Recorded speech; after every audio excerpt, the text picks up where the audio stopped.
Assalamualaikum warahmatullahi wabarakatuh.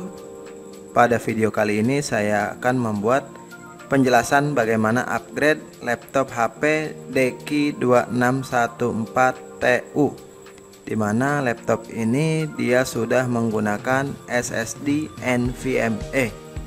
Jadi jika ingin upgrade kita bisa menambahkan SSD. Kemudian pada bagian RAM dia terdapat 2 slot. RAM-nya yang digunakan adalah DDR4 dengan kecepatan 3200, di mana masing-masing slot bisa diisi 16 GB. Kemudian jika 2 slot diisi 16 GB, maka dia maksimalnya 32 GB untuk RAM. Jadi dia masih bisa upgrade RAM dan SSD. Oke, cukup sekian penjelasan kali ini. Silahkan subscribe untuk update video terbaru. Jangan lupa like, share, dan isi komentar. Bila ada pertanyaan, terima kasih. Wassalamualaikum warahmatullahi wabarakatuh.